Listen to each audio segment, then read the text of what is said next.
ẹ̀yin ọ̀bàyéjẹ́, ẹ̀yin ìkà, ẹ̀yin amóresúni í ṣe, ẹ lọ dẹ́kun ìwà bàjẹ́, ẹ lọ dẹ́kun ìwà ìkà. Ẹnikẹ́ni ò gbálé bàbá wa lọ́wọ́ wa. Gbogbo ẹ̀yin tẹ́ ń sọ̀sọ́kúsọ níta, ẹ sì níbẹ̀rù Ọlọ́run, ẹ bẹ̀rù ọjọ́ àti sùn.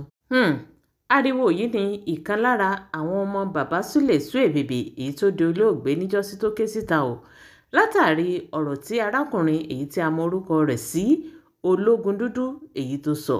Ṣé ni ológun dúdú ó bẹ́ síta, ó jẹ́ kí àwọn èèyàn mọ̀ wípé ṣe ni ìkan lára àwọn ẹbí bàbá Suebebe ó wá bòun wípé káwọn ó bá wọn sọ̀rọ̀ síta láti béèrè ogún bàbá àwọn lọ́wọ́ Pastor Gabriel ti Àgbàlá Gabriel. Wọ́n ní ṣe ni ìkan lára àwọn ẹbí bàbá yìí wá bá wọn tó ń sì ń béèrè wípé owó bàbá àwọn èyí tó wà ní ilé ìfowópamọ́ tó wà lọ́wọ́ Pastor Gabriel. Wọ́n ní ṣe ni kí pásítọ̀ yìí kó jáde kó wá ṣàlàyé ibi tí owó náà wọlé sí, bẹ́ẹ̀ sì ni kó gbé ìwé ilé fún àwọn ẹbí.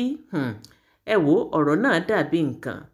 Arákùnrin ológun dúdú yìí ó jẹ́ ká mọ̀ wípé bàbá Súlè Suebebe ó ní ọ̀rẹ́ òun tímọ́tímọ́ ni. Ó ní ṣe lòun mọ gbogbo àwọn ọmọ tó bí, bẹ́ẹ̀ ni òun mọ gbogbo àwọn ẹbí rẹ̀. Ẹ̀yin èèyàn, arákùnrin yìí jáde ó sì sọ ọ̀pọ̀lọpọ̀ ọ̀rọ̀. Lẹ́yìn ìgbà tó jáde tó sọ ọ̀pọ̀lọpọ̀ ọ̀rọ̀ yìí, ó ní àṣírí rẹ̀ padà tú níbi tí wọ́n ti ń fi ọ̀rọ̀ wá lẹ́nu wò wípé àwọn tátí ẹ̀ ló wá bá nínú ìdílé bàbá Suebebe tí wọ́n ń béèrè ogún. Lẹ́yìn ìgbà tí wọ́n fi ọ̀rọ̀ wá lẹ́nu wò, ó ní arákùnrin yìí tó jẹ́ ká mọ̀ wípé lóòótọ́ o, ìkan lára àwọn ẹbí bàbá yìí òun ló pè òun lórí aago tó sì ṣàlàyé gbogbo bí ọ̀rọ̀ ṣe jẹ́. Ó ní ìdí nìyí tó ń fi jáde láti wá bá wọn béèrè ogún bàbá wọn tó wà lọ́wọ́ pásítọ̀ Àgbàlá Gabriel. Wọ́n bi bàbá yìí léèrè wípé ǹjẹ́ ó lè rántí orúkọ ẹni tó pè é. Bàbá yìí ní láti máa sọ wípé òun ò rántí orúkọ ẹni tó pè òun, bẹ́ẹ̀ sì ni òun ò tiẹ̀ ní nọ́mbà ẹni tó pè òun lọ́wọ́. Ẹ wo ọ̀rọ̀ náà pọ̀ kó tó wá di wípé àwọn ọmọ bàbá Suebebe wọ́n wá padà jáde o. Wọ́n jẹ́ kí àwọn ọmọ Nàìjíríà ó mọ̀ wípé kò sí kankan ní ara àwọn ọmọ bàbá Suebebe èyí tó tẹ ológun dúdú lọ láti lọ béèrè ogún. Wọ́n ní irú ìwà tí ológun dúdú èyí tó wù, wọ́n ní ìwà ìbanilórúkọ jẹ́ ni. Wọ́n ní kò sì yẹ kí ológun dúdú kó jáde kó wá mọ sọ̀rọ̀ nǹkan báyìí torí pé kí ni àgbàlagbà ni arákùnrin náà jẹ́. Ṣùgbọ́n irú ìwà tó wù yìí, wọ́n ní ìwà àbàjẹ́ ni. Àwọn ò sì gbé sẹ́ran pé kò sẹ́nì kankan nínú àwọn ọmọ bàbá Suebebe èyí tó gbé iṣẹ́ tí ológun dúdú ń jẹ́ yìí tó gbé ràn pé fúnra ara wọn ò ní wọ́n pinnu lọ́kàn wọn láti wá jẹ́ iṣẹ́ burúkú yìí. Fún ìdí èyí, wọ́n wá jáde láti wá ṣe fídíò láti wá fi ilé bàbá wọn hàn láti jẹ́ kí àwọn ọmọ Nàìjíríà ó mọ̀ wípé àtìwé ilé àti ogún àwọn gbogbo nǹkan èyí tí bàbá àwọn fi kalẹ̀ ó ní pásítọ̀ Àgbàlá Gabriel ló ti kó láwọn lọ́wọ́ látìgbà tí àwọn ti ṣe òkú bàbá wọn tán.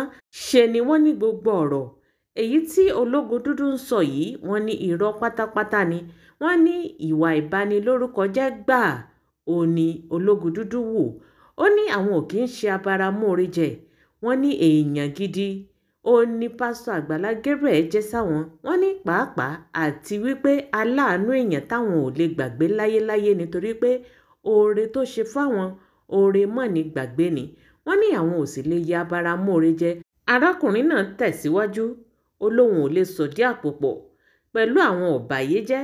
Ó ní kò sí kankan nínú ẹbí bàbá Suebebe èyí tí ó sọ̀dí àpò pọ̀ pẹ̀lú àwọn abanilórúkọ jẹ́, àwọn amúnisóore ṣe. Wọ́n láwọn ò lè sọ̀dí àpò pọ̀ pẹ̀lú wọn. Wọ́n ní bẹ́ẹ̀ sì ni kò sẹ́nì kankan nínú ìdílé bàbá Suebebe èyí tí ó jáde láti wá bu ẹnu àtẹ́lu Pastor Gabriel. Wọ́n ní torí wípé kí ni aláàánú àwọn ló jẹ́.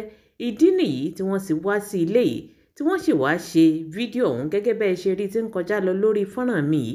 Ilé bàbá Suebebe òun lẹ́ ń rí yìí o.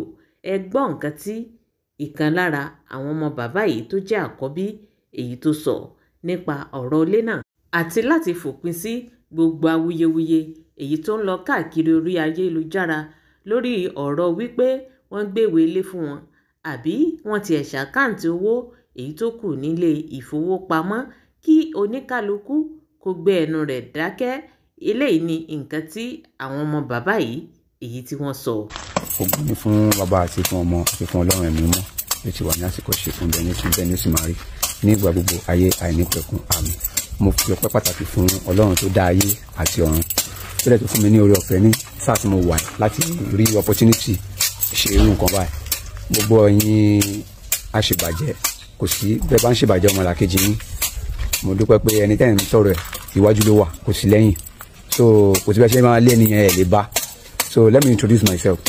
Hi, Oluwafemi Adewumi. I'm the first son of Dayo Adewumi, which is Sule Sobebe. So mo dúpẹ́ fọ́lọ́run pẹ̀lú gbogbo ọ̀rọ̀ tí àwọn ní rúmọ̀ tán sọ pé ilé bàbá wọn fún wọn properties wọn Àgbàlá Gabriel ló jẹ́. No, níwájú ọba tá a pé jẹ́rìí irọ́, bàbá yẹn ò gbọ́ ẹsẹ̀ lé property oní property. Wọ́n fún wa ní wíìlì bàbá, wọ́n gbọ́ everything fún wa, even though the document ó wà lọ́wọ́ mi. So mo dẹ̀ tún dúpẹ́ kọ́kọ́rọ́ lélẹ́lẹ́ àbúrò mi náà dẹ̀ ni òun náà ló ń ṣe ojúṣe nínú grave bàbá. A fẹ́ ṣe kíní ojú grave wọn yẹn láti jẹ́ kó wà okay so that kí ọ̀ṣọ̀rọ̀ kó má ba ojú orí wọn jẹ́. So kò sí anybody tó seize ogun Sule Sobebe o. Èmi tí mo jẹ́ first son tí mo jẹ́ àkọ́bí ẹ̀ kọ́kọ́rọ́ lérè lọ́wọ́ mi. So gbogbo document wà lọ́wọ́ mi nulẹ̀. So ìyẹn ò ṣe nǹkan tí ó jẹ́ pàtàkì. Gbogbo àwọn abanijẹ́ ìlérè o, ẹjọ́ ẹ̀yin tẹ́ ń borúkọ pásítọ̀ Àgbàlá Gabriel jẹ́, ẹjọ́ ó tó ẹjọ́ má borúkọ jẹ́ orílẹ̀-èlẹ̀ o. Ó ní pẹ̀lú ògbó Ọlọ́run mo wọnúlé ayọ̀tà láfíà tí ò sí nǹkan ilé-lélẹ̀. Ọlọ́run ṣàánú wa, Ọlọ́run máa yẹ kí àwọn abanilórúkọ jẹ́ tọ́wọ́ àwọn ilé-lélẹ̀ o, kò sí nǹkan tó ṣe lé o. Ilé wa well organized.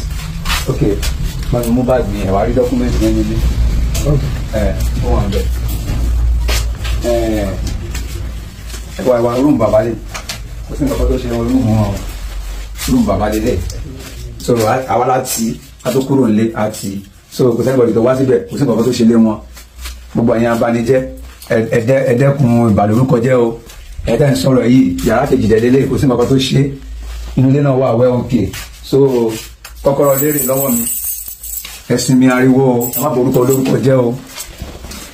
So inú lérè pépà lélẹ̀ tó jẹ́ dọ́kúmẹ́ǹtì ilé òní bíbá, kò sí nǹkan kan tó ṣe. Òlélẹ̀ so kò sí nǹkan kan tó ṣe àtọ̀, ó wà well okay.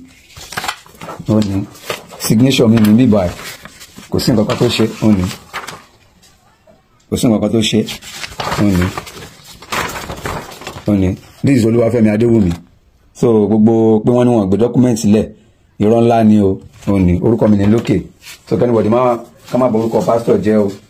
So mo fi iṣẹ́ mi sílẹ̀ láti wá ṣe gbogbo ilé ni ológun dúdú ẹ̀kẹ́ sọ tó ẹ̀jọ́ tó lọ tó bá yẹ pé ẹsẹ̀ mọ́ nǹkan kan ẹ mọ́ ẹni tí ń pa family wa, ẹ má máa fi ẹ bá fẹ́ wá àwọn plọ́gà yẹn wá wọn síwájú kẹ́ lọ́ máa mẹ́kọ̀ orúkọ yín. Òní gbogbo land document yẹn ni kò sí nǹkan kan tó ṣe. Òní what do you see, this is Adewumi Dayo Sule Sobebe. So kò sí anybody tó gbẹ́sẹ̀ lógún bàbá wa o. So tẹ́ bá rí fake Dayo tán gbẹ́sẹ̀ lógún ẹ wá lọ síwájú kò ń ṣe títí wa, bọ́ sí Ìbàdàn kan lójú ẹ̀ àbúrò mi ni. So orúkọ tèmi ní Ayọ̀ Bani Adewumi, ọ̀kan lára àwọn ọmọ Sule Sobebe. Ẹ̀gbọ́n mi ni àwọn ò barúkọ lórúkọ jẹ́ torí kò sí ní ta fẹ́ gbà nínú, torí pa fẹ́ jẹun káwá ba ẹni ẹlẹ́ni jẹ́. Béèyàn bá barú èèyàn bẹ́ẹ̀ jẹ́ ẹni náà ayọ̀ rẹ̀ ò lè dalẹ̀. Ohun gbogbo ọwọ́ Ọlọ́run ló wà, ẹ má jẹ́ kó rí ó sú olóore ṣe. Ẹ jọ̀ọ́ gbogbo ẹ̀yin ìgbìmọ̀ tẹ́ ń ṣe ìbàjẹ́ lẹ́yìn ẹ lọ jáwọ́, ẹ dẹ́kun àwọn ìbàjẹ́ ẹni ẹlẹ́ni, ẹ jẹ́ kí orí yẹn kó tún máa tẹ̀síwájú kó lè tún lè máa ṣàánú àwọn tó yẹ kó tún ṣàánú. Tó ló ń bẹnu Bíbélì gan, ó ní ẹ̀yin tẹ́ ti rí gbàlà ẹ dìde fún ìgbàlà ẹlòmíràn. Ẹ jọ̀ọ́ ẹ sinmi ìbàjẹ́, ẹ sinmi ariwo, ẹ jẹ́ kí àánú kó tún jáde fún àwọn tó yẹ kí àánú jáde fún. Ẹ dákun nítorí Ọlọ́run la fi bẹ̀yìn ilé babaláwa yìí. Kò sí nǹkan tó ṣe lé o, kò sí nǹkan tó ṣe lé. Ilé wà well okay, ó wà well organized, kò sí nǹkan tó ṣe lé àtọ̀. Òní TV wọn plasma TV wọn lélẹ̀. So ilé wọn wà well okay o. Gbogbo ẹ̀yin abanilórúkọ jẹ́ ti tó gẹ́ẹ́ o. Òní kò sí nǹkan tó ṣe lé bàbá, everything wà well okay, ó wà well organized. À ń ṣe bó ṣe wù wá níbẹ̀ là ń ṣe. Àwa la nílé o. A lè ń ṣe àyíká lọ́wọ́. Kò sí mọ̀lẹ́bí kankan tó sọ pé wọ́n gbé ogún kankan lẹ̀. Kò ní sọ́mọ bàbá kankan. So àwa ọ̀rọ̀ ara wa yíra wa. So kò sí aláàrin wa o. Ẹ bá ń wá àwọn followers yẹn wá lọ síwájú. Ológun dúdú. Ẹ stop gbogbo ìbàjẹ́ tẹ́